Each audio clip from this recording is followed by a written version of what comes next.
Good morning, good afternoon, and good evening to everyone joining us from around the world.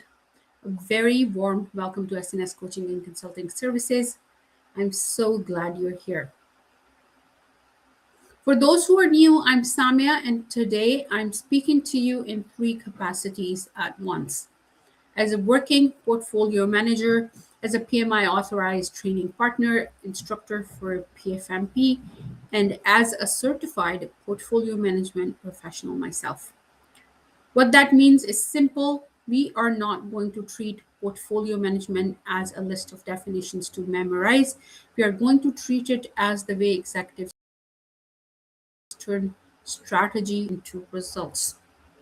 Next 2 hours as sitting beside a senior portfolio manager in the executive cockpit. You watch how strategy becomes a how the right work is selected, how governance makes the decisions, and how resources are balanced, how value is measured, and how risk is managed at the level of strategy. Here is the story we will follow today. A private e commerce company is transforming its workforce through AI. The CHRO sponsors the portfolio. Adam Johns, our senior portfolio manager, runs the portfolio end to end. His job is not to manage every task. His job is to make sure the company is doing the right work at the right time with the right resources to achieve its organizational strategy. This is also the PfMP mindset, and it is exactly where exam rewards. So, with that, let's begin. Let me show you how our time together will flow today. We begin with why the PfMP matters right now, because this is not just another certification. It makes the shift from managing individual projects to managing enterprise investment decisions. From there, I will introduce SNS briefly, our role as PMI authorized training partner, and the learning support you can use after today.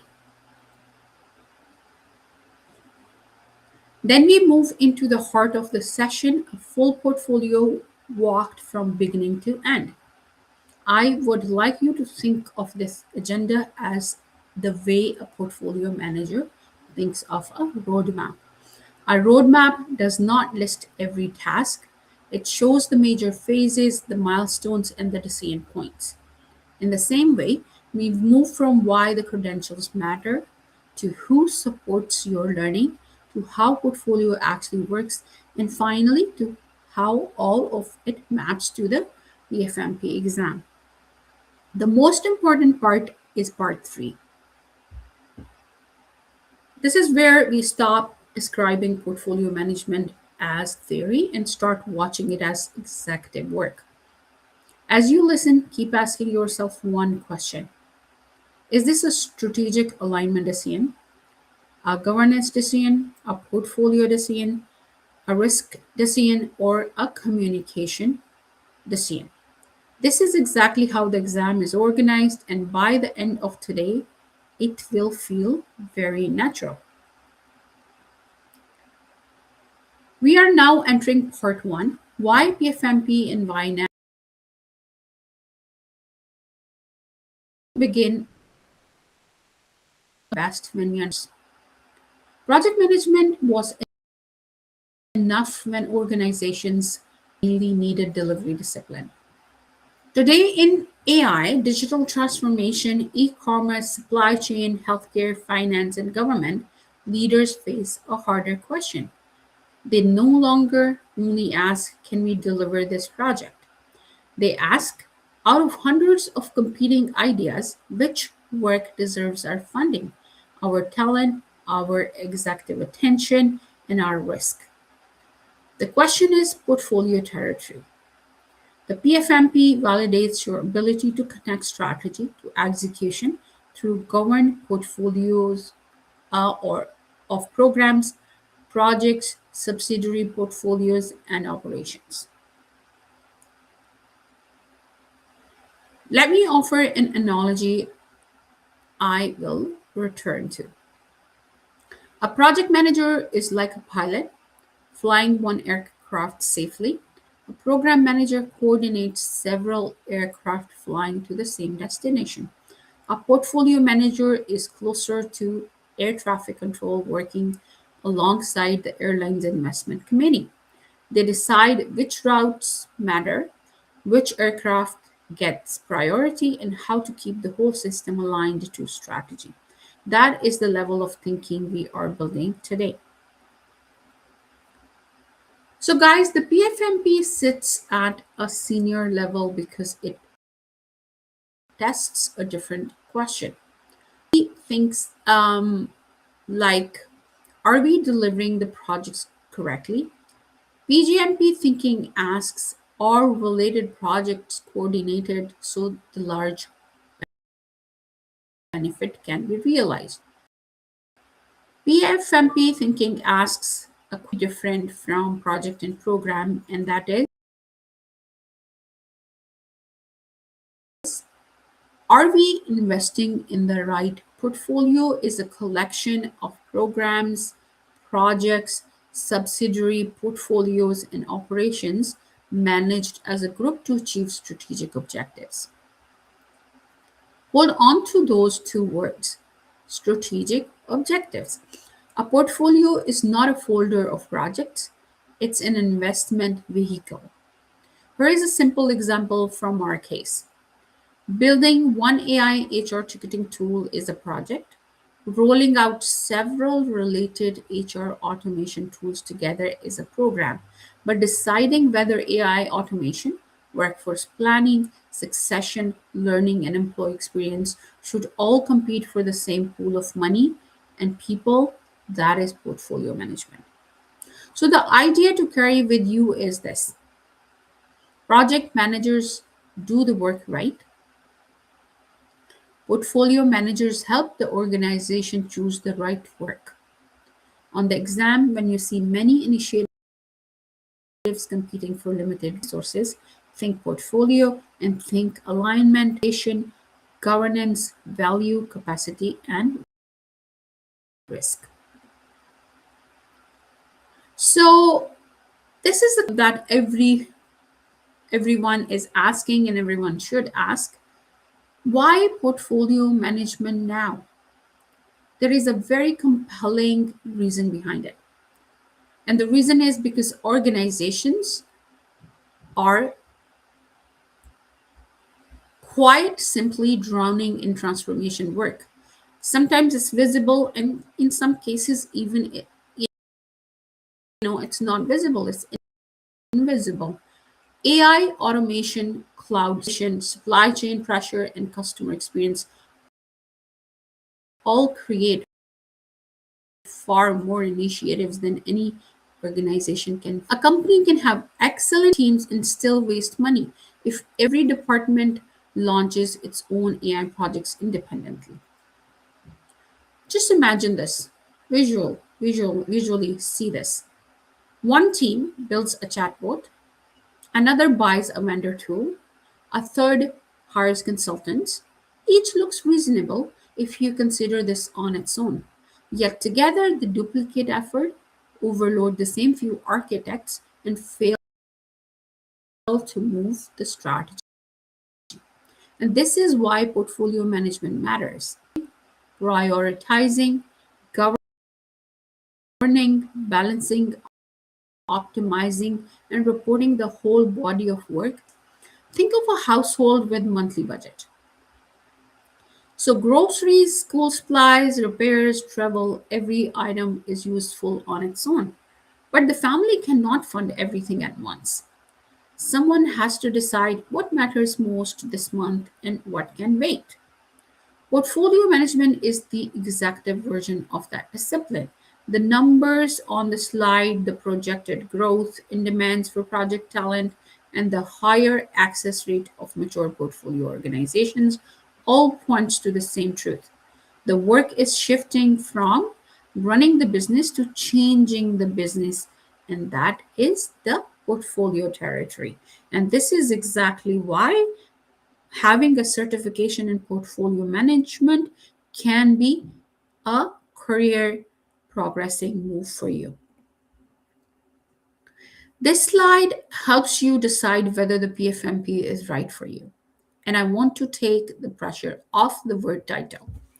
The strongest candidates are not people called portfolio manager. They are PMO and EPMO leaders, transformation directors, senior program managers, investment leaders, and executives who govern a large body of work. The real test is not your title, it's your responsibility. Do you help evaluate? Do you help set the criteria for what gets funded? Initiatives are authorized. Do you balance funding capacity, risk, and benefits? And do you report performance to executives? And if the answer is yes, and you do so, you are already doing portfolio work. Think of the PFMP as a formalizing um, tool. A language you may already speak formally can be converted into a certification here. Many leaders say we need to stop low value work, protect our capacity, and focus on outcomes. PMI gives that instinct a structure: portfolio balancing, strategic alignment, a governance model, benefit realization, and portfolio performance. Here is a phrase to remember: the fit. PFMP is for the people who decide which mountain the organization should climb, not only how to climb it efficiently.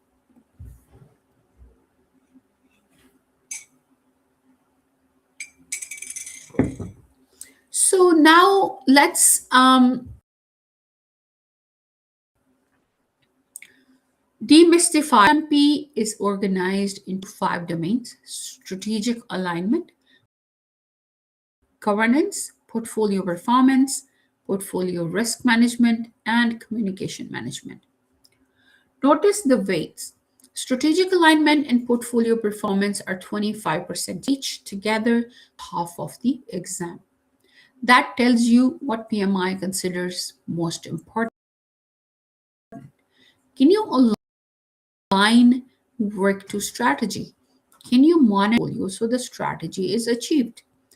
Governance is 20% because a portfolio manager does not decide alone. You build the evidence and work through the governance model. Risk and communications are 15% each, and I would ask you not to underestimate them. At portfolio level, poor communication and unmanaged risk can quietly destroy strategic value. The exam is scenario based. It will not simply ask what a roadmap is. It will tell you the chief executive has changed strategy mid year. A high value program is consuming scarce resources. The stakeholders are divided, and then ask what the portfolio manager should do. Picture the exam this way: the examination content outline is the map, the standard for portfolio management is the practice drive.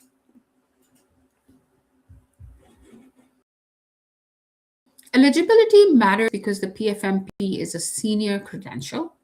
PMs that you have actually performed portfolio management and not only studied it. There are two pathways. With a secondary degree, PMI asks for more months of portfolio management experience.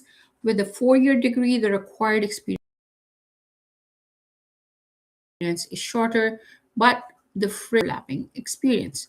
You cannot count the same months twice. There is a full walkthrough of the full requirements available on YouTube channel at your own pace. It tells you in detail the requirement, how to fill in application and things like that, using the PMI Live web page, so you get the up-to-date information at all times.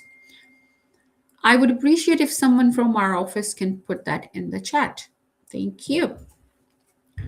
So I will let you click on that if you want to quickly click on the video and save it. I will give you a moment.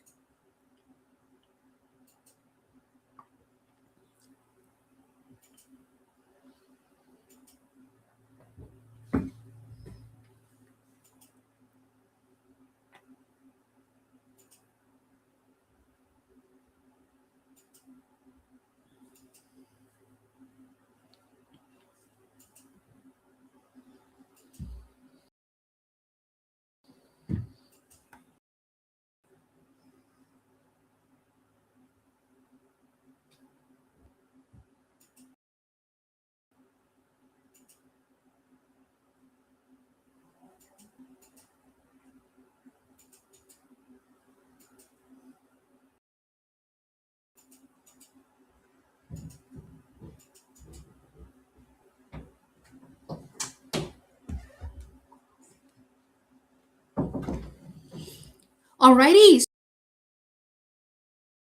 so let's start from where we left. Portfolio management experience. Running a large project is not same as running a portfolio. Project statement says I a portfolio statement says I evaluated components against strategic goals.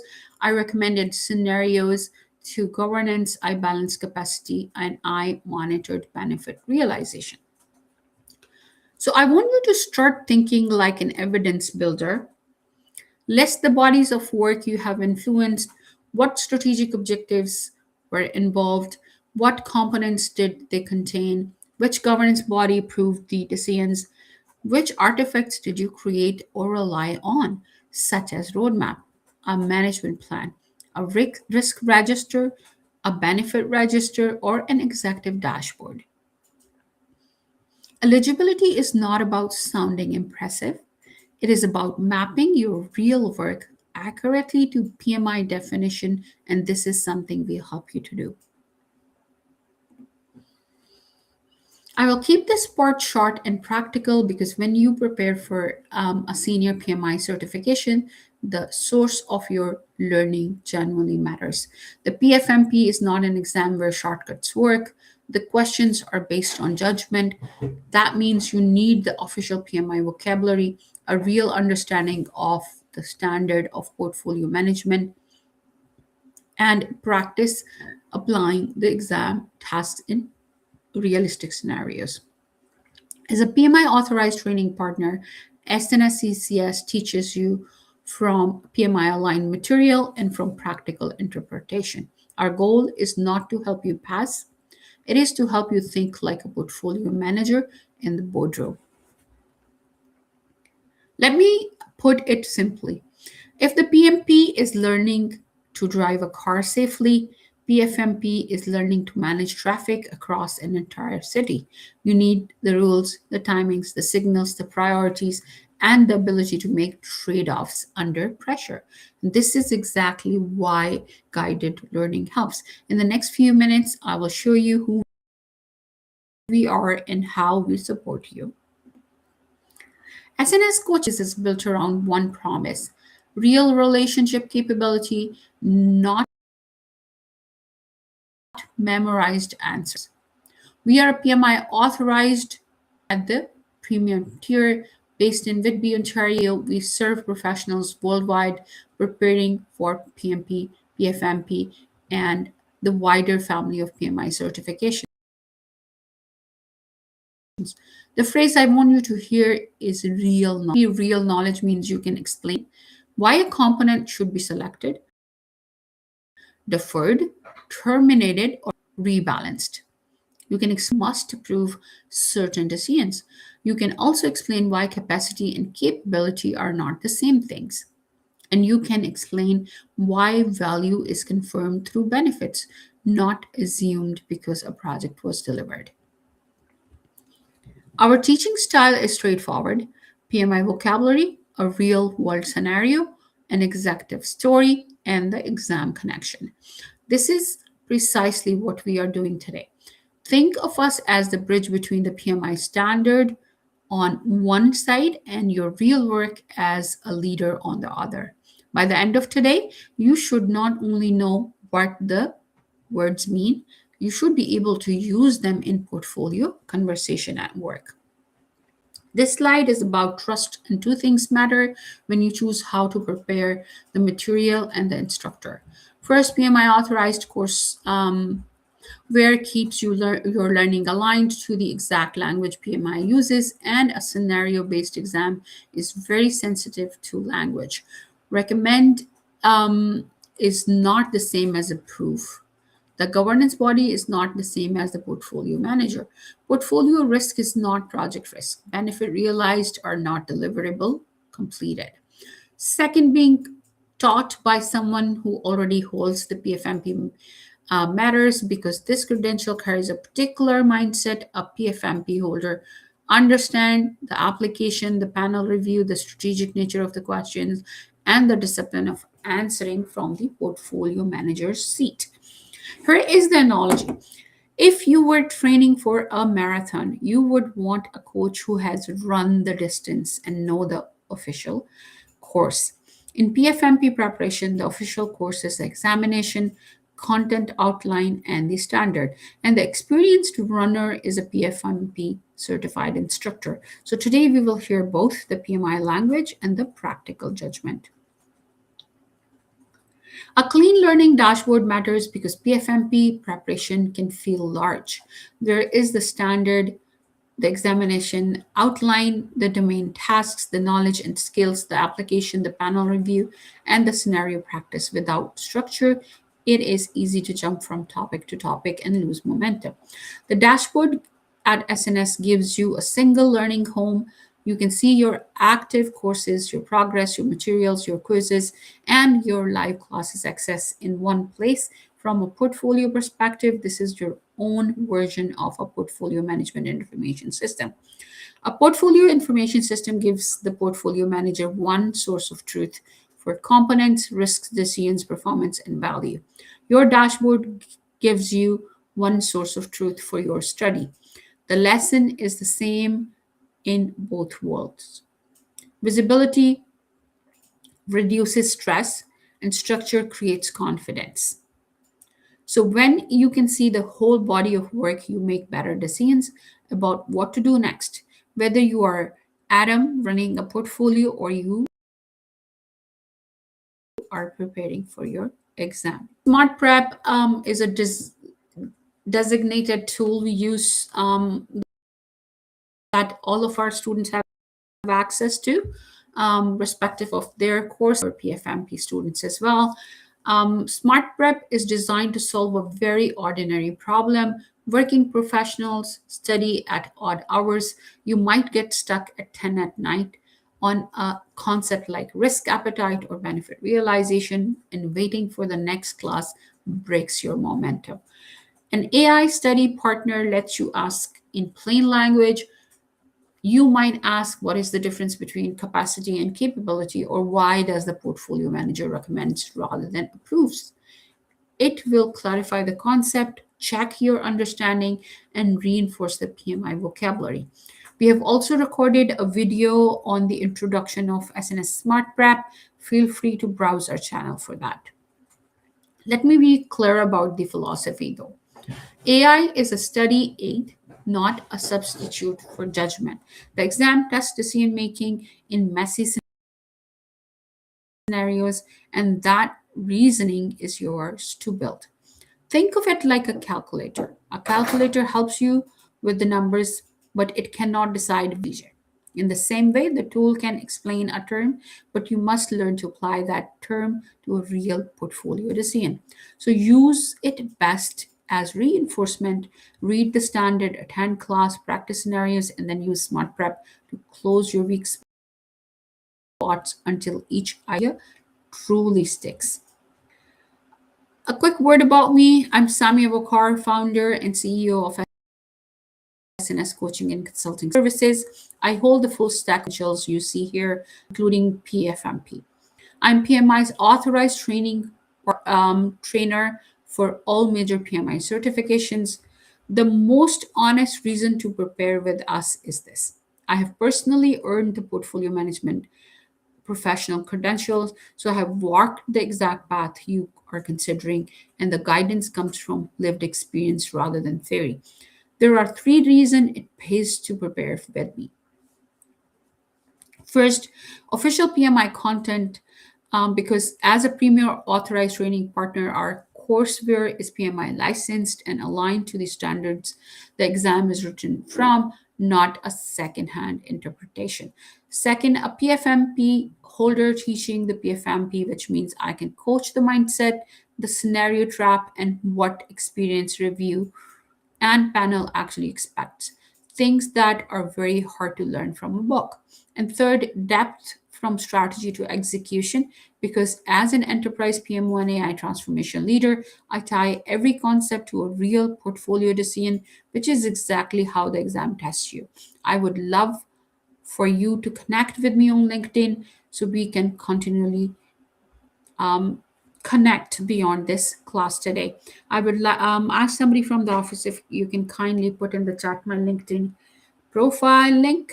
That would be great. And finally, guys, one thing that I'm really proud of is that I hold all and I'm authorized training for all of them. And that makes me a little bit different from other instructors in terms of that I have specialized knowledge of almost all the domains that are covered in strategy building and strategy delivering, particularly when it comes to portfolio management, because your portfolio standard is not even, I would say, the one fourth of the PMBOK. So by going through that standard, you cannot pass the exam. It is much, much broader than the standard PMI has provided. And me having all the specialized certification myself, I can really explain the complex content into a very simple layman, relatable language that sticks. So with that, let's move to the next slide. So this is my invitation to stay connected after today, because PfMP preparation is a journey and most candidates benefit from continued exposure to the vocabulary and mindset. Use the website for program details, live classes, and self-study resources. Follow the LinkedIn page for ongoing PM insights and portfolio leadership content. I very regularly post on LinkedIn. That is all free content.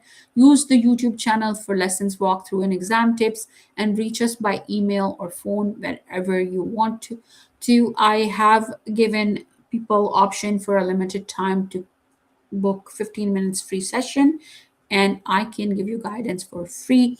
When I was doing my certification, I learned a lot from free resources like YouTube, and that is something I love to do for others. I would gently suggest you to take a picture of this slide, because many people leave a session motivated but unsure what to do next. So your next step is simple: confirm your eligibility, choose a study path, and begin practicing scenarios. Here is a thought in portfolio language. A strategic objective with no authorized component is only a wish. A certification goal with no next action is the same. So make your next action concrete, contact us, take a plan, or book an eligibility review.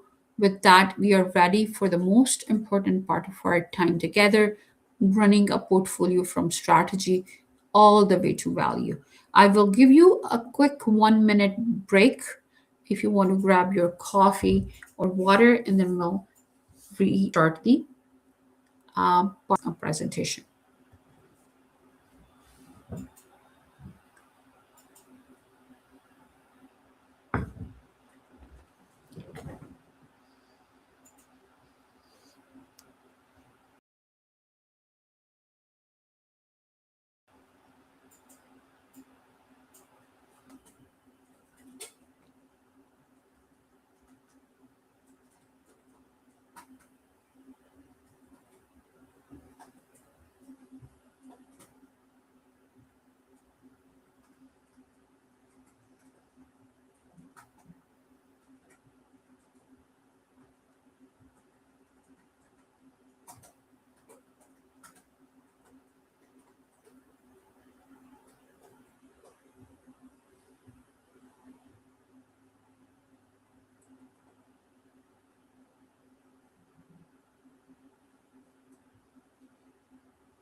All right, guys, so welcome back.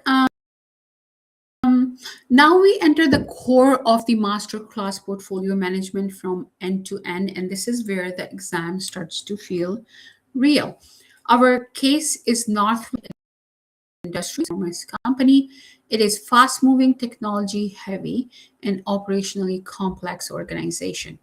The CHRO sponsors a global HR transformation portfolio because the company needs AI enabled HR operations, workforce planning reskilling, succession readiness, and a better employee experience. Adam Jones is our senior portfolio manager. Picture Adam as the person standing between executive strategy and delivery reality. The CHRO says we need an AI enabled work. Team says we need people, money, tools, and decisions. Governance says show us the value and the risk. Adam's job is to connect all of that into portfolio. This single case will let us almost every major PMI concept, strategic objective, components, the charter, the roadmap, the governance model, prioritization criteria, the information system, capacity and capability, stakeholder engagement, the communication plan, the value management, risk appetite, the risk register, and management reserve. The story is simple to hold in your mind. Strategy becomes work, work consumes resources. Resources create trade offs, and trade offs require governance, and governance protects value.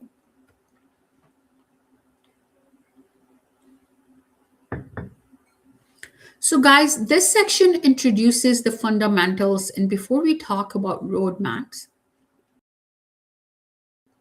governance, view, or risk, we have to be the thing we are managing. A portfolio is not a large project. It is not a program with more moving. It is an organizational investment structure. It holds components that may be related or completely unrelated, but they all exist to achieve strategic objectives. We will answer 4 questions in this section. What is a portfolio? How does it differ from a project or a program? What principle guide our decisions when a situation is messy, and who plays which role? Here's the analogy for this part, since you know I love analogies. A project is one film, a program is a connected series of films.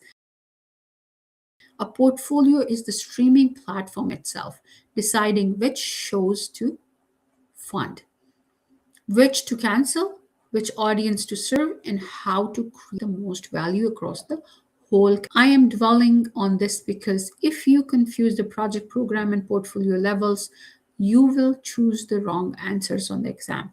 PMI expects you to respond at the correct level of authority. Let me anchor the definition first. A portfolio is an organizational investment vehicle. That phrase carries weight because it tells you the portfolio exists so the executives can invest limited resources to achieving strategy. In PMI's term, it may contain projects, programs, subsidiary portfolio, and operations, and the components do not need to be technically related. They belong together because they trace the same strategy. At Northwind, a headcount forecasting model, an ERP AI copilot, a succession pilot, and an AI learning platform are very different kinds of work. One is analytics, one is enterprise software, one is talent, one is learning. They sit in the same portfolio because they all serve the CHRO's strategy of an AI enabled workforce.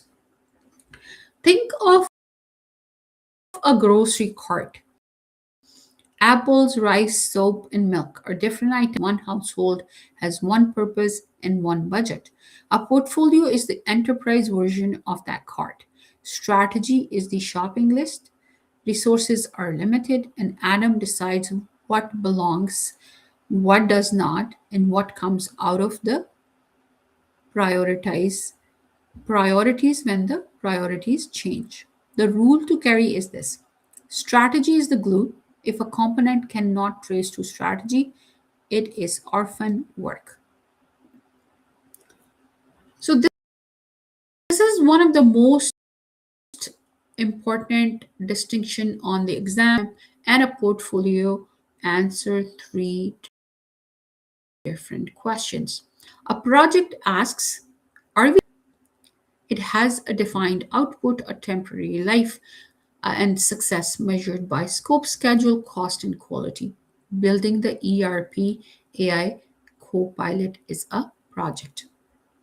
A program asks, are the related efforts coordinated? It groups related projects because together they create a benefit no single project could deliver alone. Developer AI enablement is a program.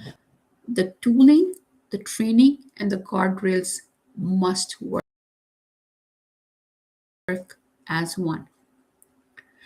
What are we doing the right work at all? It is ongoing. It contains projects, programs, subsidiary portfolios, and operations, and its success is strategy realized, value delivered, risk balanced, and resources optimized. Picture a restaurant, guys. A project is cooking one dish, a program is coordinating a full meal, a portfolio is deciding the menu, the budget, the ingredients, the chef, and which dishes fit the restaurant strategy. So, on the exam, when the issue is delivery, think project. When it is coordinated benefits, think program. And when it is strategic fit, selection, prioritization, governance, capacity, or value, think of portfolio. So, principles are the standing commitments a portfolio manager honors when there is no simple rule to follow. On the exam, you will often see two answers and they both look reasonable.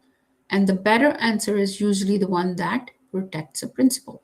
So, guys, one on a side in almost all major PMI certifications. And when it comes to the portfolio exam, there's hardly anything, directly from the standard. Standard is the kind of framework at a very high level, and the testing is very in depth. So you really need to understand the portfolio inside out, not from the theory perspective, but from the work, practical work experience perspective.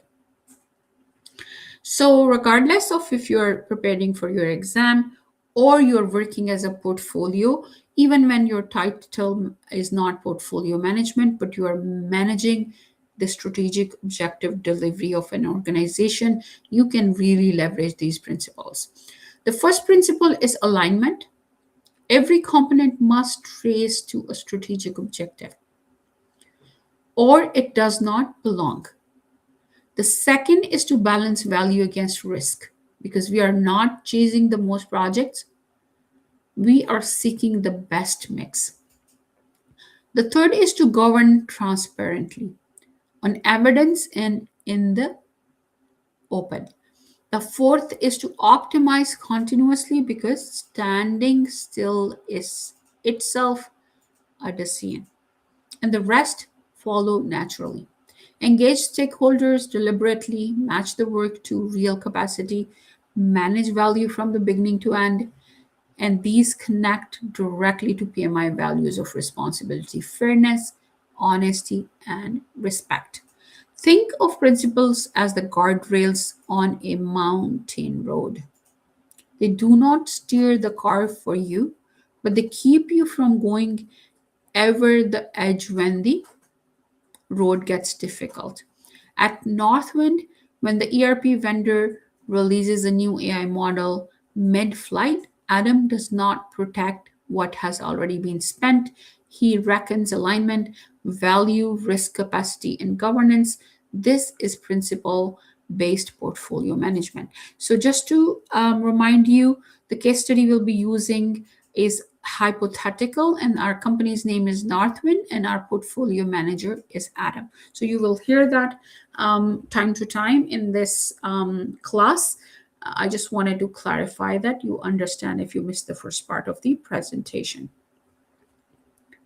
So a portfolio has cast of roles, and the exam genuinely tests whether you know who does what. The sponsor is the CHRO. The sponsor owns the mandate. So in our portfolio, it is an HR portfolio, and therefore the sponsor of that portfolio is Chief Human Resource Officer. It could be a different, if you are dealing with the finance, could be Chief Finance Officer or Chief IT, or even a transformation project may not have like any chiefs, but this is just one example to help you understand the role of a sponsor. So in this case, our sponsor for the portfolio is CHRO, Chief Human Resource Officer, because it is an HR initiative. The sponsor owns the mandate and the budget, chairs governance, removes barrier, and is accountable to the executives for strategy realized. So guys, again, regardless of who your sponsor is, these are generic responsibilities.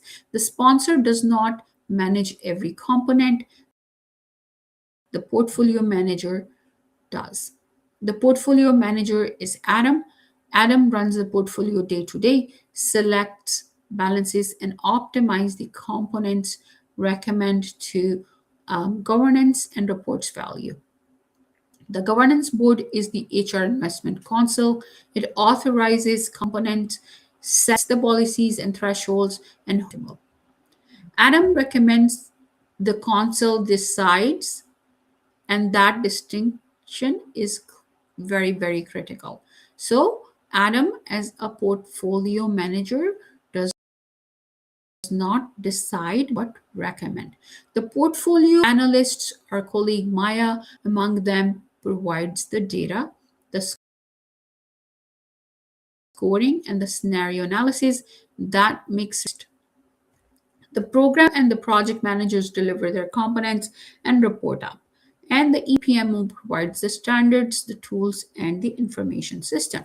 So think of a sports franchise. The sponsor owns the ambition, the board approves the roster and the budget. The portfolio manager is the general manager balancing the whole session. The program and project managers are the coaches delivering specific games. Everyone matters, but each role carries a different level of authority. And here is the example: the portfolio manager never approves their own major governance decisions. This is our portfolio in one picture, and the top down, and strategy flowing into execution. At the top is the organizational strategy, the HR objectives around AI and automation, workforce succession, and reskilling. The strategy authorizes the portfolio. Beneath it sits the HR transformation portfolio, and under that are the programs and subsidiary portfolio, work planning, AI in ERP, talent and succession, developer, AI enablement, and employee experience. Below the program sits the individual projects, from headcount forecasting to ERP Copilot to AI learning platform. And notice HR operations sitting alongside them, because the business must keep running while the transformation is happening. At the very bottom is the part that makes portfolio management real: the shared resources and stakeholders. The same AI architects, the same SAP consultants, the same change managers and HRIS team, components at once. Picture an airport. Different flights have different destinations, but they share the runway, fuel, and air traffic control. If everyone tries to take off at once, the whole system fails. Adam's job is to sequence, prioritize, and govern the entire system so that strategy becomes value. And this one page is the portfolio. Feel free to take a screenshot of this and look at that and absorb the information, or come back. We will be posting this video on our channel for you to come back and review if that is something you want to do, because I understand it is a lot to take in. So with that, guys, we'll take 1 minute break again, and I will see you in 1 minute.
All right, so welcome back, guys. I guess as a portfolio manager looking to prepare for PfMP exam, this is very, very important for you to understand, guys. So what does Adam actually do all day? So remember, Adam is our portfolio manager. He does not sit inside every project meeting. He works at the portfolio level, and his work falls into four areas. First, strategic alignment. Adam translates the CHRO's strategy into structured set of components, and he keeps checking that they still serve the strategy as conditions change. So remember, guys, we are talking about HR portfolio here, and our sponsor is CHRO. So that is why Adam translates the CHRO's strategy into a structured set of components. So when the board accelerated the AI timeline, he resequenced components rather than simply telling team to go faster. Second, governance and decision support. He brings evidence-based recommendations to HR Investment Council. The council decide, so we can say that these are the governance group that holds Adam, the portfolio manager, accountable. The council decides, Adam recommends, and he never approves his own governance decisions. Third, resources and capacity management. He matches an ambitious roadmap to real capacity. And at Northwind, which is our organization, our hypothetical organization, that meant confronting the fact that only three AI architects existed, a single constraint that shaped the entire sequence. Fourth, value and performance. He is accountable for value realization against objectives, not merely for components delivered. And he reports that value to the council every cycle. Think of an orchestra. The project managers play the instruments. The program manager coordinates the sections. The portfolio manager is the conductor, making sure the whole performance serves the score. And this to keep in this, Adam is accountable for portfolio value, not for the task completion. And that is the major difference between a portfolio and a portfolio does not have an end date, and it's continuous. So you cannot just finish a project or program and hand it over to operations and do not think about what happens after. Portfolio includes operations as well to make sure that the investment has returned.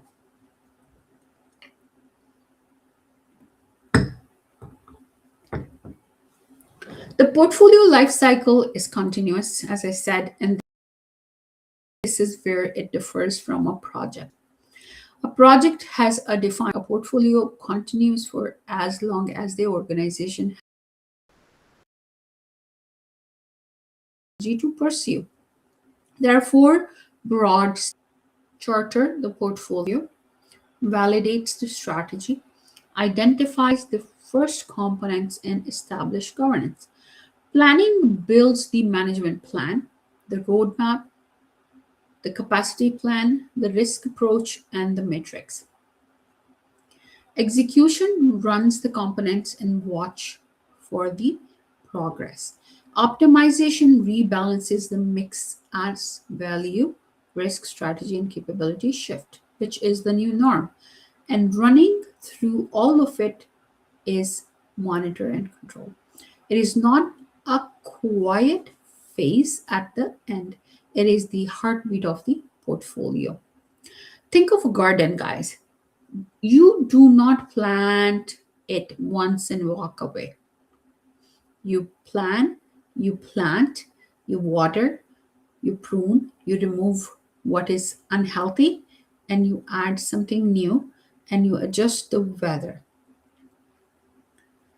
Portfolio management is that kind of continuous care.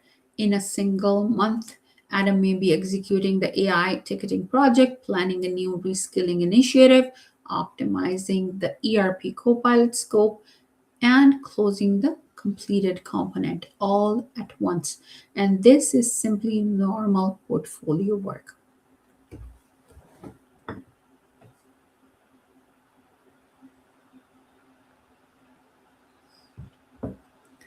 portfolio manager cannot decide well without trusted information, and that is why the portfolio information system matters so much. PMI described it as the tool and techniques used to gather, integrate, visualize, and share portfolio information. In plain words, it is the portfolio's single source of truth. It holds component status, decisions, risks, dependencies, costs, benefits, and resource data. It lets Adam answer the questions that matter to executives: which components best support strategy, which are consuming scarce resources, which risks threaten value, and which benefits have actually been realized. Picture a cockpit. A pilot cannot fly safely if the altitude, speed, and fuel gauges are unreliable. A portfolio manager cannot recommend responsibility. Responsibility, the cost, schedule, benefits, and risk data are scattered across inconsistent spreadsheets. At Northwind, our hypothetical organization, the information system is exactly what made the month 7 ERP pivot credible. Adam could compare cost, capability, capacity, value, and risk on real data, and that turned stressful enterprise into a governance ready recommendation. So, on the exam, when you see inconsistent reporting, poor visibility, or executive or different numbers, think information system, portfolio reporting, and governance transparency. So, with that, strategic alignment, one of the two heaviest domains on the exam. Strategic alignment is about keeping the portfolio's component connected to the organizational strategic objectives at all times and not just once at the beginning. The examination content outline describes evaluating strategic goals, defining prioritization criteria, ranking priorities, identifying component view scenarios, recommending a scenario to governance, assessing the impact of strategic change, and creating the roadmap. This is a great deal of language, so here is the plain version. Strategy tells us where to go, prioritization tells us what matters most, scenarios show our options, governance decides, and the roadmap shows the sequence. Think of your car's navigation. The strategic objective is the destination. The prioritization criteria are your route preference. Fastest, safest, avoid the tool or whatever you like. The scenarios are the route option it offers. The roadmap is the route you choose. And strategic change is the momentum the destination moves and the system has to recalculate. At Northwind, the CHRO's AI enabled workforce strategy is the destination, and Adam's job is to make sure every funded component still helps us arrive. Remember, for exam, when strategy changes, the portfolio manager runs an impact analysis and recommends adjustments. Recommends, again, the key word here is recommend, not decide or approve. They do not simply tell teams to work harder. The portfolio strategic plan is the bridge between organization's strategy and the work we actually authorize. The portfolio will pursue, how success will be judged, the governance approach, the risk appetite, and how components will be prioritized. The idea to hold on here is the 100% coverage rule. Every strategic objective should be supported by at least one component, and every component should support at least one objective. No uncovered strategy and no orphan work. This is the core of portfolio management, guys. So each strategic objective should be supported at least by at least one component, and every component should support at least one objective. No uncovered strategy and no orphan work. So, thinking of studying for an exam with 5 topics, if you study only 4, you have left an objective uncovered. If you study a topic that's not even on the exam, that is orphan work. Both waste your time and effort, and a mature avoids both of them. Adam maps each HR objectives to its programs and projects, and then he checks the reverse. If a project cannot name the objective it serves, it is challenged, deferred, or removed. So the exam, when a component has no strategic traceability, you do not optimize its schedule. You question whether it belongs at all.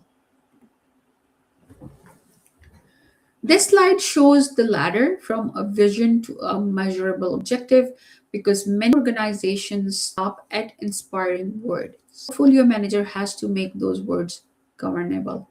The vision is the future state, Northwind becoming agenda. The mission is why the portfolio exists now, to transform HR so the workforce and its tools make the future possible. The goals are the broad outcomes, automated teamwork, reskill people, accelerate hiring, and the objectives make those goals measurable and time bound. The 5 objectives, each with we can actually govern. The phrase to remember is simple. You cannot govern a wish, you can only govern a measurable objective. Let me connect risk appetite here too. Appetite is how much risk we are willing to accept in pursuit of our objectives. A threshold is the point at which a risk demand action or escalation. A tolerance is the acceptable variation around a target. Think of a speed limit. Appetite is how comfortable we are driving quickly on the road. The threshold is the exact speed at which we must slow down. The tolerance is the acceptable range around our planned speed. Northwind has a high appetite for AI innovation, but a low appetite for data privacy and operational risk.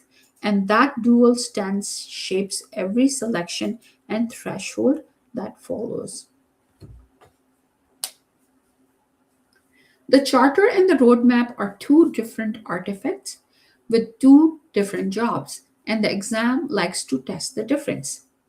The portfolio charter formally authorizes the portfolio.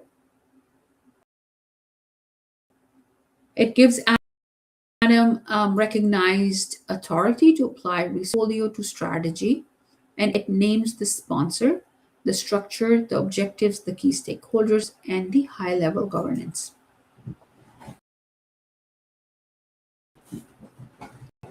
It is the mandate to act without. Portfolio manager has no recognized authority. The roadmap, by contrast, sequence the portfolio. High level view of components, dependencies, milestones, and decision points across the planning horizon. It is not a detailed schedule, it is a communication and decision tool. Think of planning a journey. The charter is your official permission to travel and purpose of the trip. The roadmap is the route, the timing, and the major stops. At Northwind, the roadmap revealed that 3 components all needed the same AI architects in the same quarter, which focused a re-sequence before execution even began. That is power of roadmap. It exposes the collisions early, so the exam, if the issue is authority, think charter. If the issue is sequencing or dependencies, think of a roadmap. So, guys, selection and optimization are not one time events, and this is a key idea in PFMP.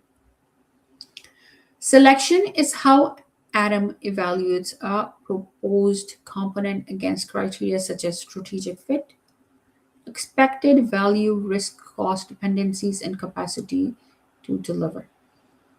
Optimization is ongoing work of balancing benefits, risks, and resources so the portfolio stays at um, the best possible mix. The exam loves to test human bias here.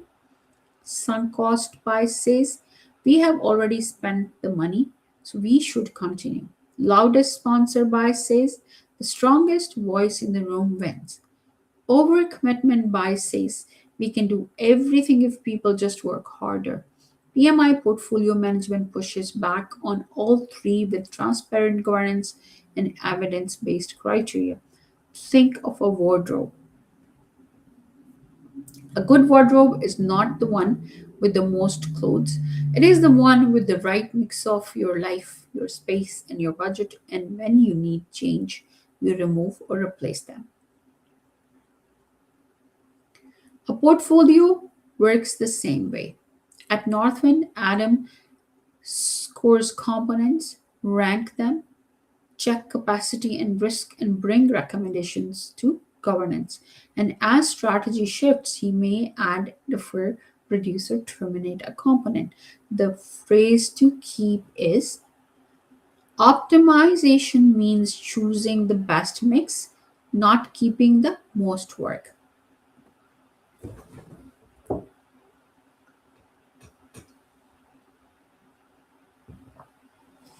So, portfolio managers, this slide shows strategic alignment as a concrete table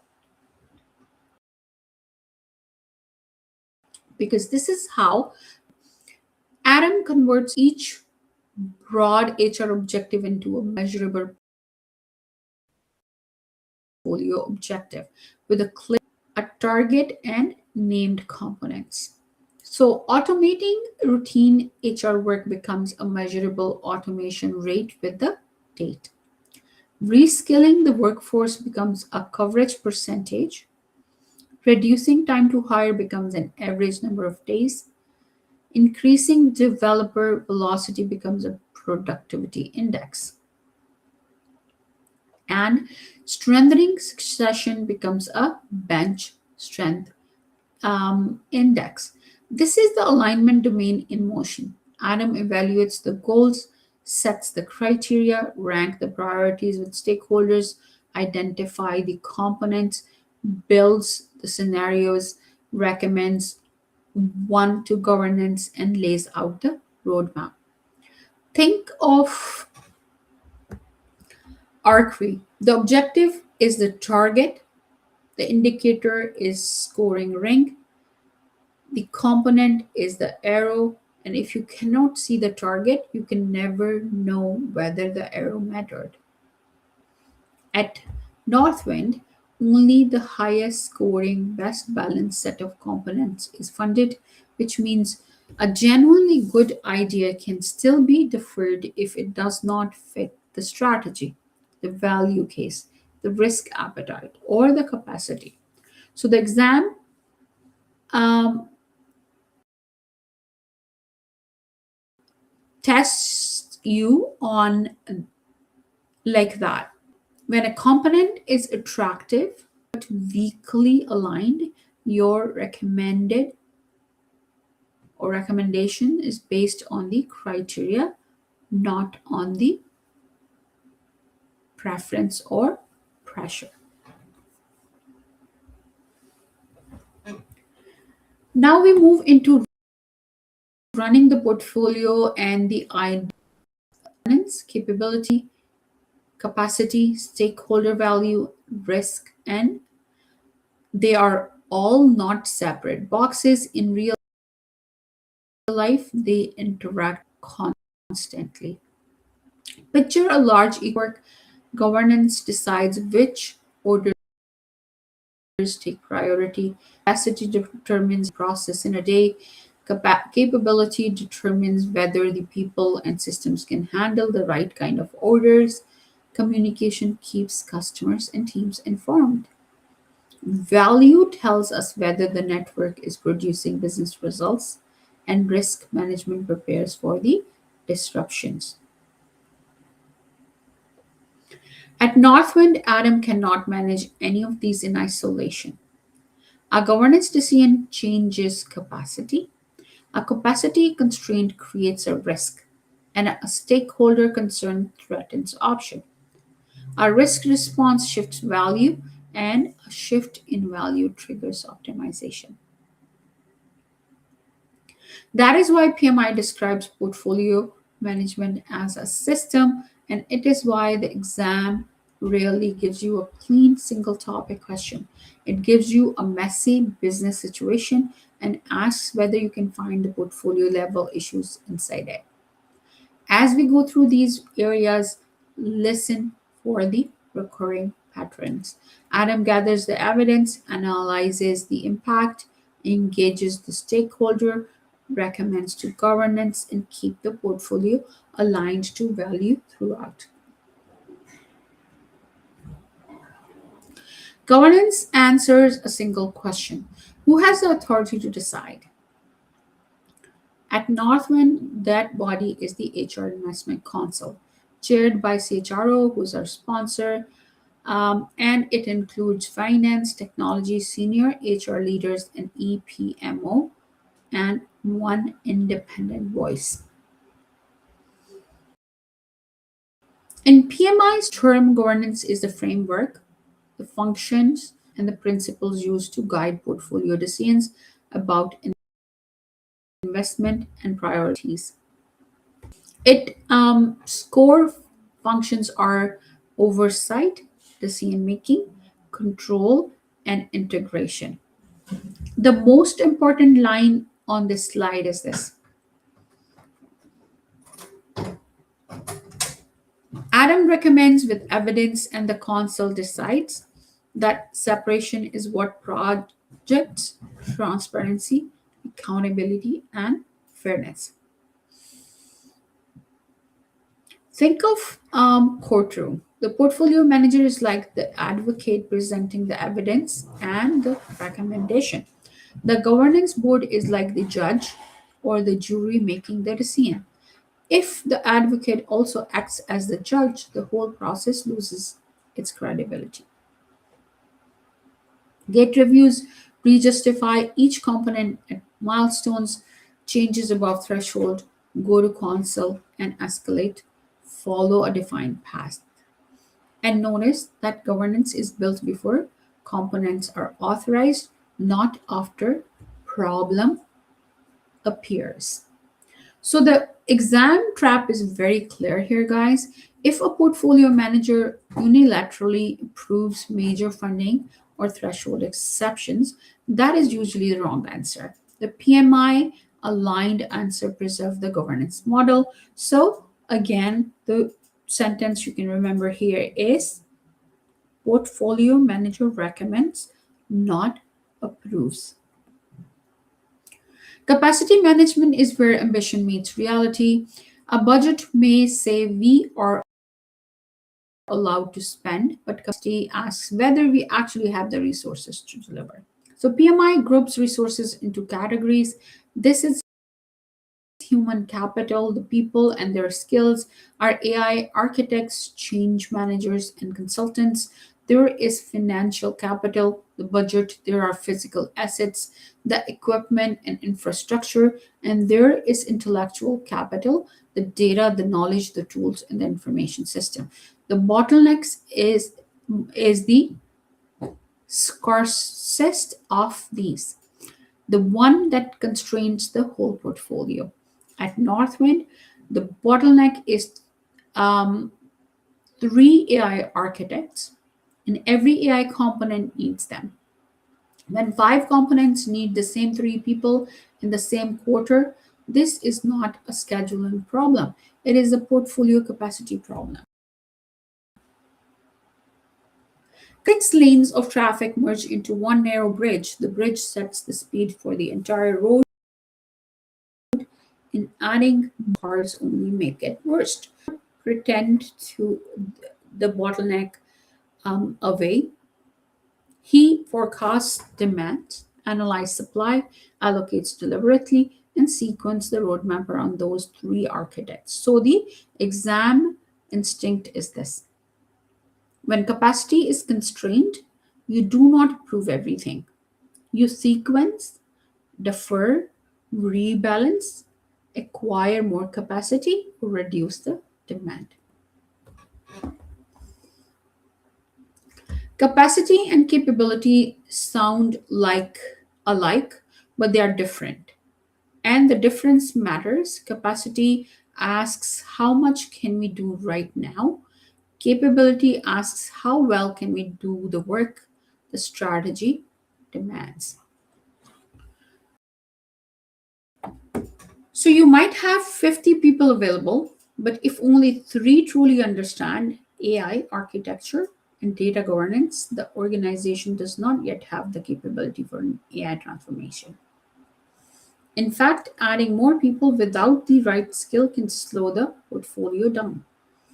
PMI describes capability as the organization's ability through its people, process, and systems to execute the portfolio and deliver value.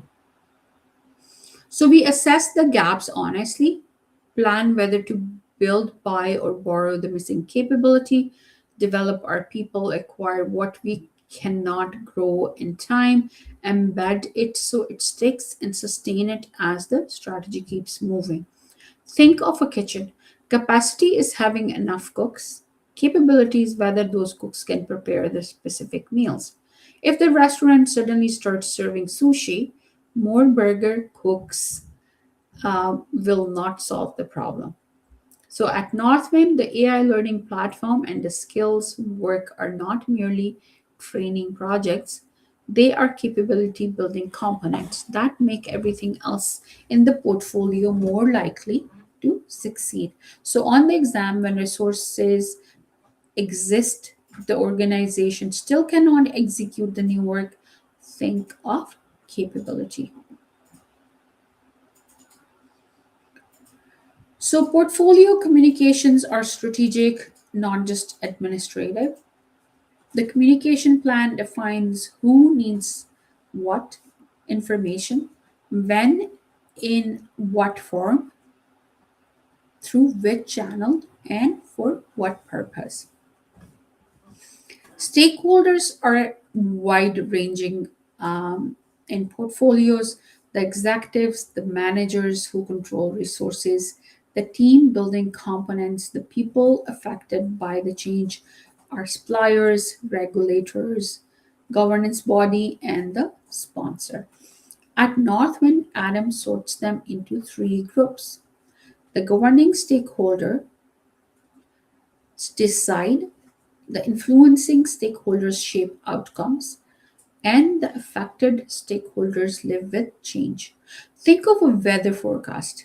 Different people need different forecasts. A pilot needs the wind and visibility. A farmer needs the rainfall. A commuter needs the road condition. On generic message, one message will not serve everyone well, and portfolio communication is just like that. So, Adam reports value, risk, capacity, and alignment to governance. He sends adoption messages to HR staff, and he crafts targeted, honest messages for the developers who fear that AI tools might replace them. Notice too that reports against the objectives, not against a list of busy tasks, and that he shares the real status, including bad news, early. The transparency is what kept the consul's trust and earned him the room to make the month 7 pivot quickly. So, on the exam, when stakeholders are surprised, resistant, or receiving inconsistent message, the answer is to analyze the requirement, update the plan, and engage the stakeholders proactively. With that, guys, we'll take a 5-minute break. And right now it is 1:17. I will see you at 1:22.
Alrighty, so welcome back, guys. I hope you enjoyed a short one. It's a lot to take in, so yeah, just relax. We have a lot of good information. So, without further ado, let's get started.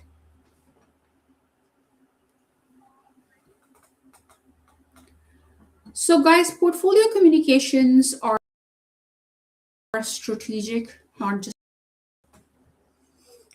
the community finds who needs what information, when, in what form, through which channel, and for what purpose. So, I'm reading because this is very, very important. So, stakeholders here are wide ranging and really need to manage all of them. So you give them what they need, and there is no cookie cutter communication we use here. So making sure that your communication is customized for every single stakeholder as per their needs and requirements. So with that, let's move to the next slide. So stakeholder analysis is not a list you make once. It is an ongoing portfolio activity. Adam maps each stakeholder's current level of engagement against the level he needs. So remember, guys, Adam is our portfolio manager. So what he does, he maps each stakeholder's current level of engagement against the level of his needs in that moment. And then he plans the action to close the gap. A stakeholder communication needs can change for various reasons. One example could be, I had a stakeholder or sponsor who was given extra responsibility. So now you have to provide them information maybe related to two components instead of one they were responsible for originally. So you keep on monitoring the communication needs of your stakeholders, and particularly the stakeholder that can influence the portfolio more than others. That's another exercise you should be very well versed with as a portfolio manager. How do you weigh the needs based on the stakeholders influence on your work? So the mix run from you know the stakeholders who impact, take them like seriously, put them in your priorities at the top. Make sure you help them get the communication at the right time with the right content and with the right recommendations as a portfolio manager. The matrix runs from unaware to resistant to neutral to supportive to leading. So here what we are looking at is the stakeholder.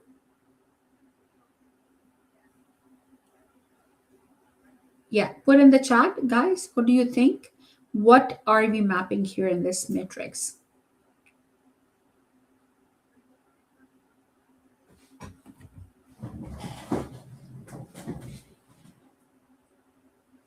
So in this matrix, Adam, who is our portfolio manager, he maps the current engagement of a stakeholder against a desired level. So as a portfolio manager, you want engagement from certain stakeholders at a certain level. So that certain level that you have decided is the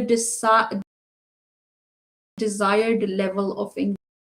So from audience and the chat, how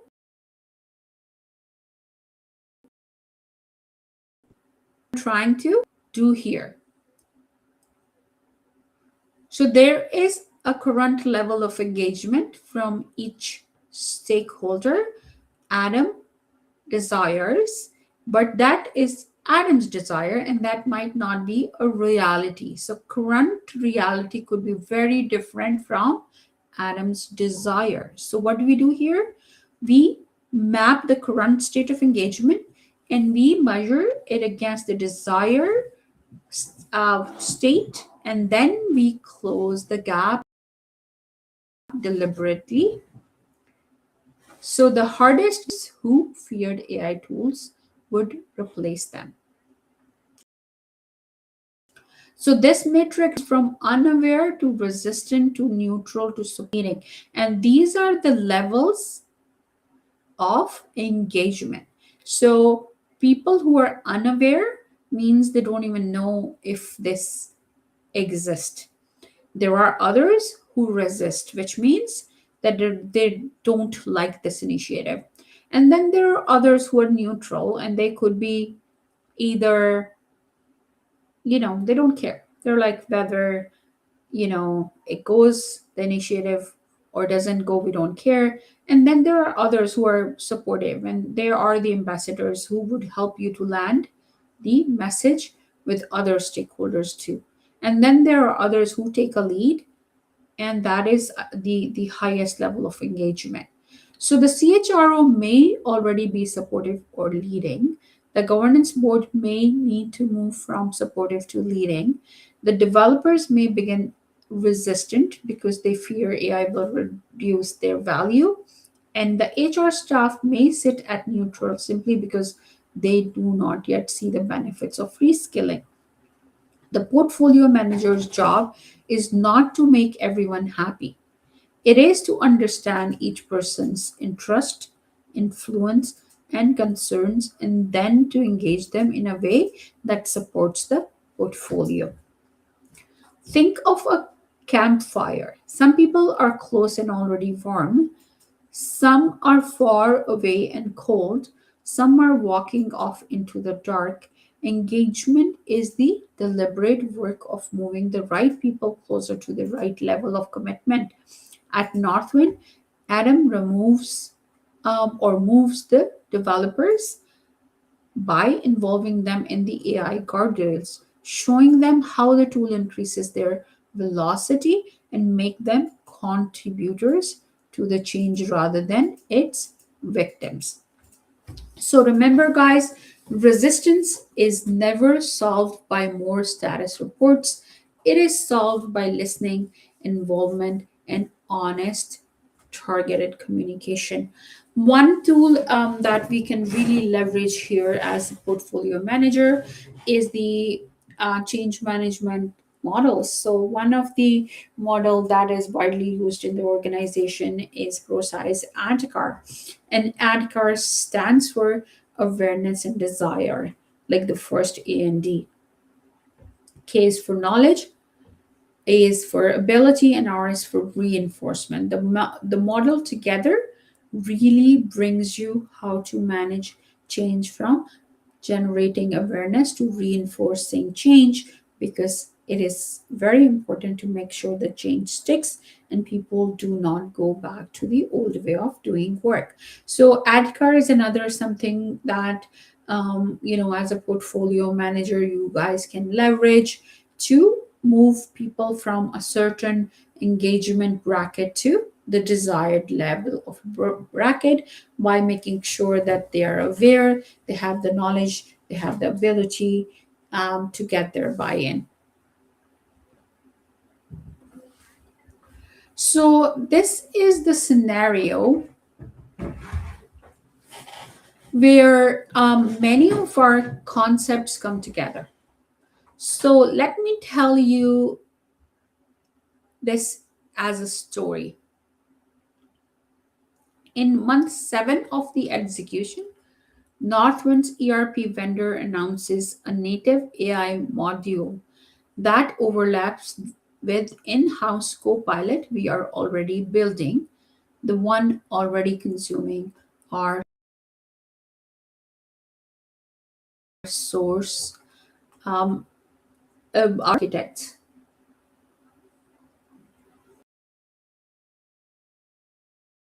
So known scenario, if you are into program and portfolio management domain, that with AI and automation, if you go back 2 years ago, guys, our world looked very, very different. In organization, few years ago, like, these chat gpt or these type of tools were kind of the curse word, where now I was talking to a TD developer last week, and they are actually given GPT access to do their coding work. So this is how much has changed. In every day you wake up in the morning and there are new tools, and now the organization's success really depends on how fast they can change. So the change muscle building is what is happening all over. So that makes it very important for a portfolio manager who's responsible to execute the organizational strategy. That is not a 5 years thing anymore, guys. So organizations are revisiting their strategy on a very shorter in the past. So an ongoing revisiting of your work is very important, and this is exactly what is happening here. So this organization, Northwind, was in the middle of implementing their ERP vendor, who is their system of record for HR currently. They have announced that overlaps with in-house Copilot. So what do we do here? We are already building something. We are halfway. We have invested a lot of money and time and effort. Our people are really engaged and we are making good progress. So what do we do? How do we let go all the work we have already done? So a weak response here would be to continue since money has been spent. Sunk cost bias. It is very important for a portfolio manager to understand what a sunk cost bias is, and Adam to cancel the build on his own. So remember, guys, Adam is a portfolio manager. He recommends, he does not approve decisions. So in exam, it's very important for you to remember sunk cost bias exists, and you have to be aware of that.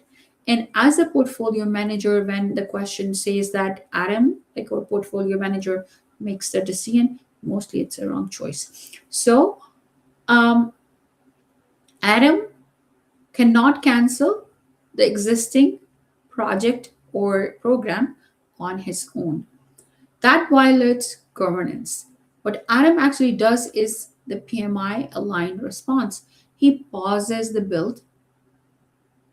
First thing he does is pauses. He spends 3 weeks comparing the two business cases on real information system data, weighing the cost, value, risk, dependencies, capacity, and alignment. And then he brings two very clear options to HR investment console rather than deciding alone. Furniture and then discovering a ready-made option that meets most of your needs at a lower cost and a faster delivery. A mature buyer does not say, "Oh, I have already paid a deposit, so I must ignore the better choice." They compare on total value and decide. The console chooses a hybrid, adopt the vendor module for 60% of the capability, reduce the in house scope, save $800,000, free the architects for higher value work, and still hit the automation target. The lesson for the exam is this: portfolio managers adapt to change by analyzing the impact, recommending options, and obtaining governance approval where needed. And that is something we have to remember. We do not make decisions on our own, either as project or program or portfolio managers. So value management is one of the most important ideas in the whole discipline, guys, because a portfolio exists to deliver value as the strategy defines it. That value may be tangible, such as cost savings, productivity enhancement, or time reduction. It may also be intangible, such as capability, trust, reputation, or better. Both kinds are real and both must be managed deliberately. Cycle, guys. We identify the value each component should create, and that is a must. So when we break down the work into components, we want to make sure and we identify the value each of those component is bringing to the organization or to the portfolio. We plan how and when it will be realized. So how do we realize the value and when the value will be reached? So we do not just deliver the project on time, on budget, on scope. We deliver the benefits. We measure those benefits against the targets we had in the beginning, and we report confirmed value to the governance body. The trap to avoid is confusing a deliverable with value. A project can deliver a platform. Value only appears when the organization uses that output to achieve a benefit that we originally planned to achieve. Think of a gym membership. Buying the treadmill is enough. Working on it regularly is adoption. Improve health is the benefit, and lower and better energy are the values. Simply owning the treadmill changes nothing at all. At Northwind, the AI learning platform is not valuable because it exists. It is valuable because employees complete the training, apply the skills, and lift their productivity, which was the original objective. And that is why the closure rules matter. Component successful until the benefit owner confirms that the value was realized, delivered, valuable.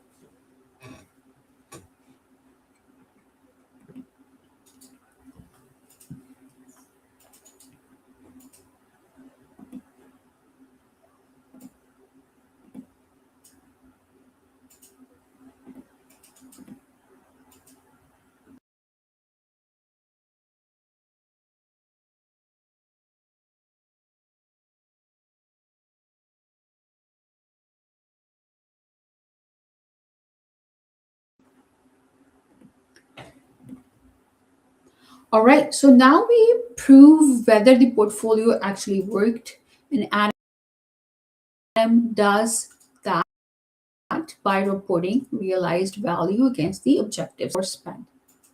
The figures on the side, starting with $2.1 million in the first year cost saving.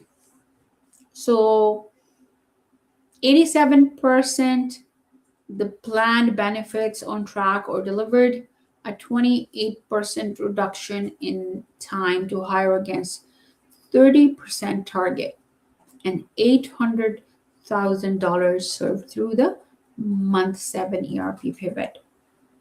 So this is portfolio performance, guys, and value management in action on this slide. PMI expects the portfolio manager to consolidate the performance metrics, monitor the portfolio's health, report progress towards objectives, and keep records. Think of a scoreboard. A team does not win because it ran a lot of drills. It wins because it bored. Activity is practice. Value is the scoreboard. And in a portfolio, the scoreboard is the set organization. Adam's reports keep the governance conversation on outcomes. If the is only reporting meetings held or money spent, the board would have no idea whether the question asks how to demonstrate portfolio success, choose the answer that measures performance against the business goals and confirms benefits, substitute for value.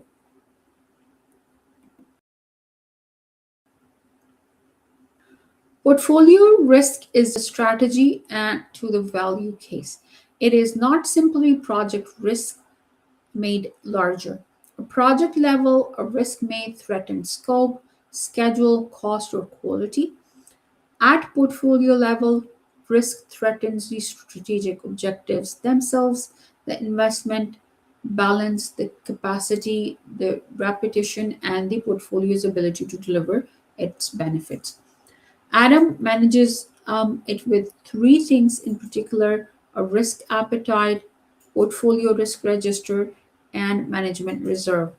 The appetite is the level of risk we will accept.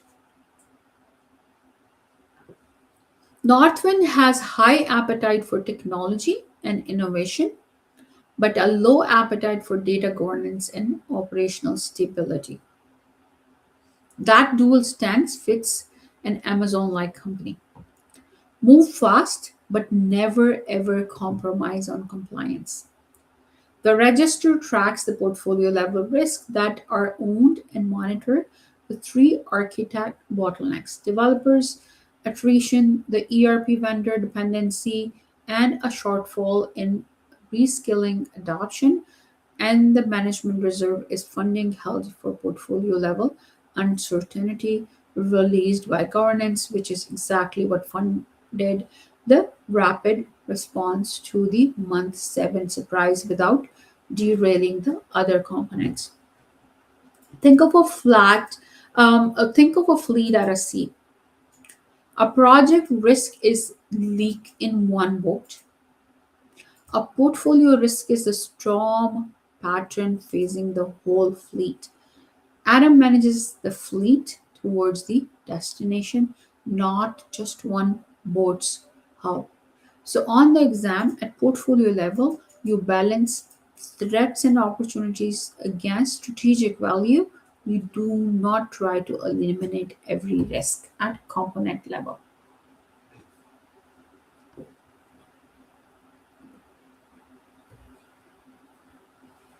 We are now in the final part of its purpose. So, to connect everything you have seen back to the exam and to your study path. By now, it should be very clear that the examination content outline is not an abstract document. Every domain describes what Adam actually performed. Strategic alignment appeared when he translated the objectives, selected components, built scenarios, and updated the roadmap. Governance appeared through the console, the thresholds, and the recommendations. Performance appeared through the monitoring, the dashboards, the value metrics, and the rebalancing. Risk appeared through the appetite, the register, and the reserve. And communication appeared through the stakeholder analysis, the engagement, and the credibility of his reporting. Think of a jigsaw puzzle. Each domain is a piece. On its own, it is useful, but only together do they form the full picture of portfolio management. The exam deliberately mixes the pieces and asks you to put them back together. Your study plan should follow the same logic. Learn the standard, map it to the outline, and practice scenarios while asking for questions of each one. What domain is this? Who holds the authority here? What artifact supports the decisions? And what action protects strategic value?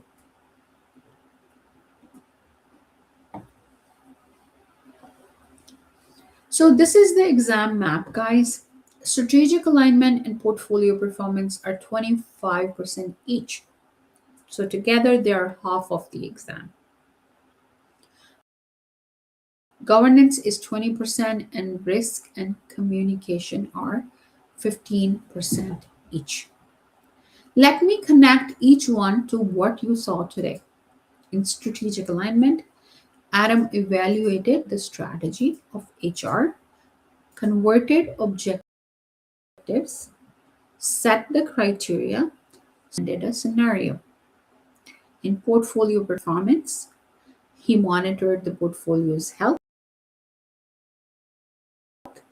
rebalanced the architect capacity, and measured results against the goals. In governance, the council set the model, approved the plan, authorized components, and decide on Adam's recommendations. In risk, he defined the appetite of the organization, maintained the risk register, analyzed the dependencies, and held a management reserve to ensure we have capacity to tackle the risks when they become issues. And in communication, he analyzed stakeholder engagement, the resistant groups, and keep his reporting credible and consistent. So here is a use same situation can be read through five lenses. The vendor surprise was strategic alignment because the strategy might change. I was dealing with this for a while. So it was governance because approval was needed. It was performance because scope and capacity changed. It was risk because a dependency changed, and it was communications because the stakeholders had to understand the pivot. So do not memorize the domains in isolation. Learn to see all five lenses inside one scenario, and this is how you can make sure that you identify the distractors from the right exam choice.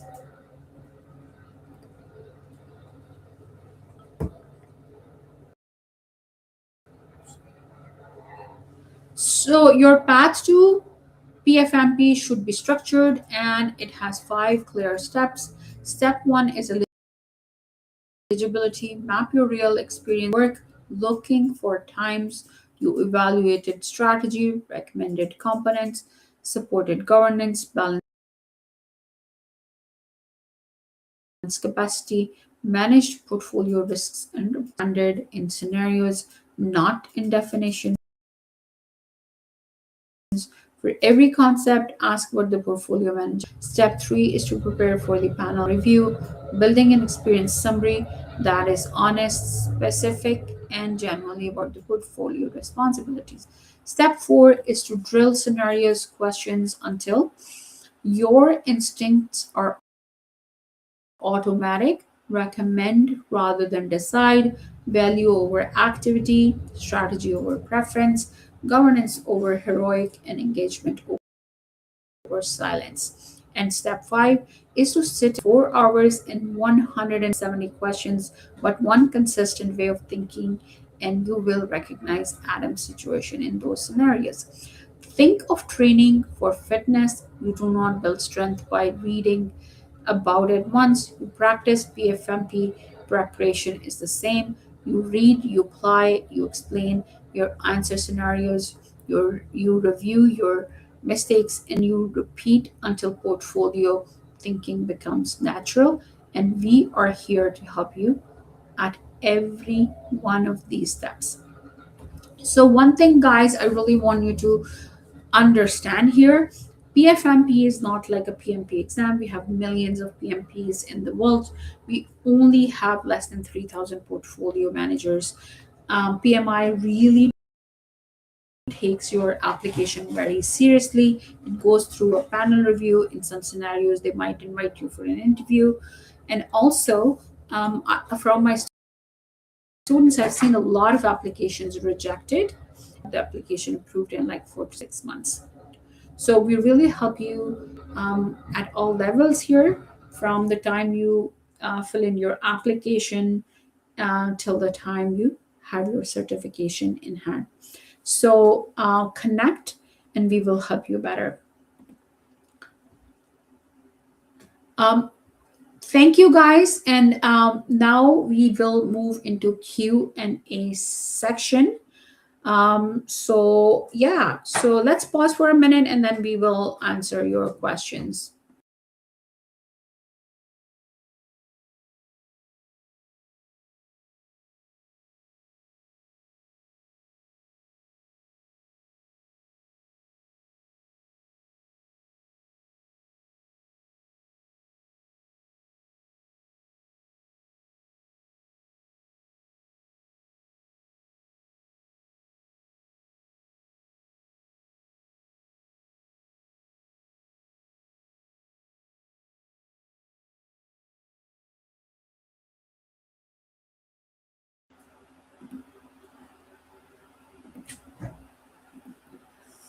All right, guys.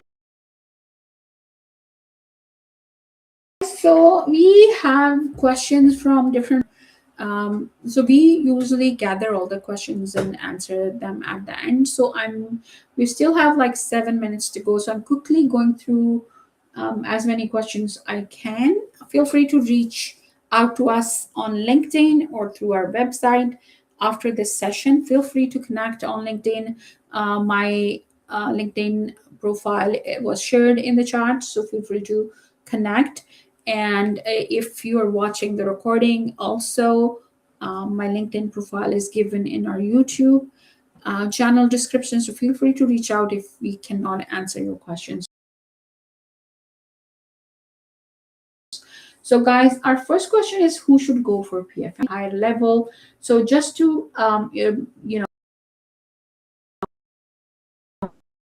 rephrase that, PfMP senior project portfolio managers, PMO leaders, and transformation leaders.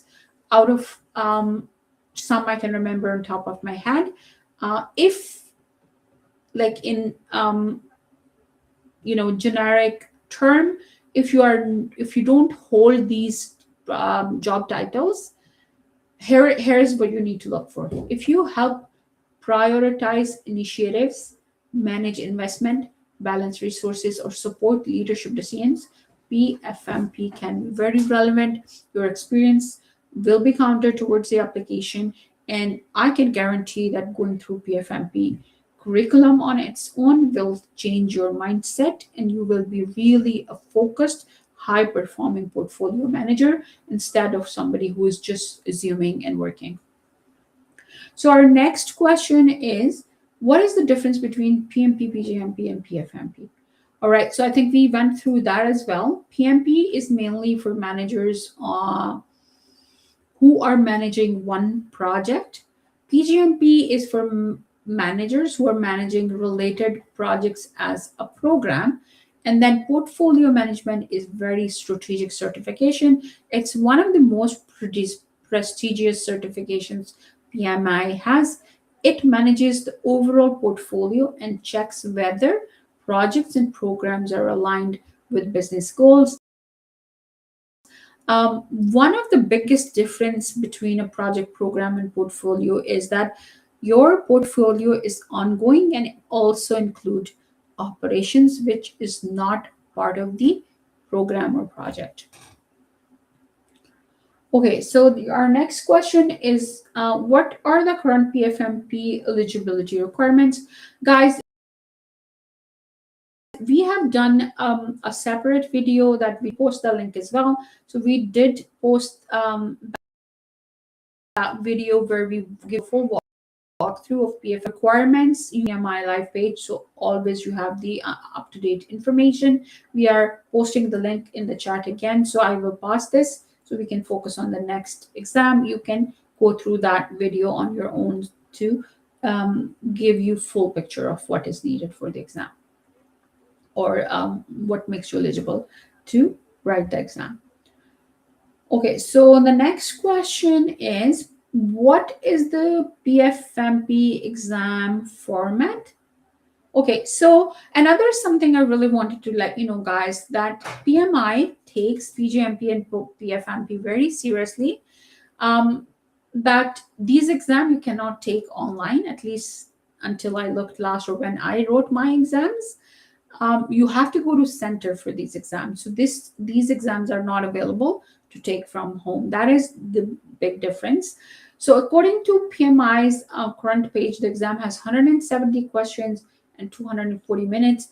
It is offered in English.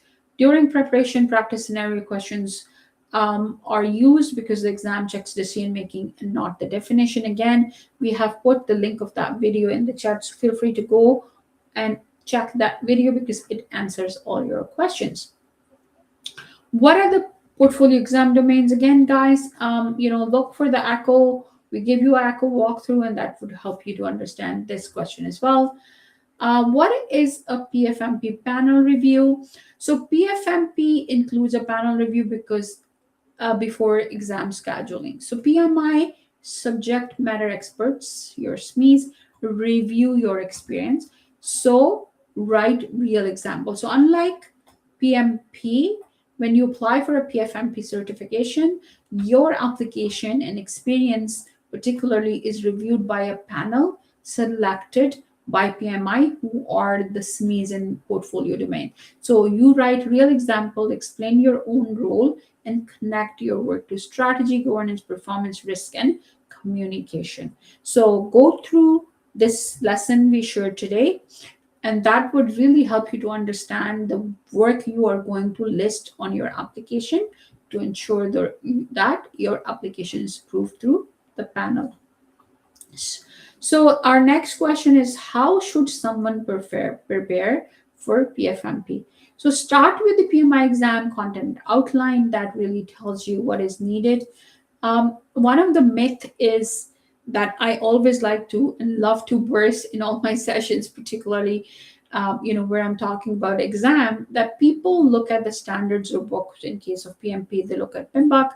MP portfolio also has a standard. So that standard is not what you need to know for exam. You need to really, really pay attention to ECHO. ECHO tells you what is exactly tested in the exam, what sections, what percentage, and how do you prepare for that. So it's very important for you to understand the ECHO inside out, then study portfolio governance, benefit realization, risk resource capacity, stakeholder communication, and portfolio performance. Do not memorize, guys. Practice thinking like a senior decision maker. So that is why it is very important for you to use multiple tools and not just memorize the definition. So with that, guys, we are at time. Thank you so much for your time and your attention today. We still have some questions. I'll try to answer them later. To reach out on any of your questions. I want to close with the single message at the heart of this session. Think like a portfolio manager and then get certified. Senior manager, a portfolio managers connect strategy to authorized work, works through governance, balance limits, resources, engages stakeholder, manages risks to value, and proves the benefits were realized. In our case, Adam Johns did not succeed because he delivered every project exactly as first imagined, on time, on budget, on schedule. He succeeded because he kept the portfolio aligned to strategy as conditioned by discipline. The objective, the criteria, the scenario, the thresholds, the data, the capacity analysis, and the engagement, the risk appetite, the reserve, and the value realization. That judgment is exactly what the PfMP certifies, and it is why organizations need people who can manage the whole investment system, not only individual delivery. So please bring me your questions now on LinkedIn about eligibility or study timelines, the panel review scenarios. You can connect me after the session, and I would be happy to help you. I will leave you with one phrase to carry out the door. Project deliver outputs, programs deliver benefits, and portfolio delivers strategy. Thank you.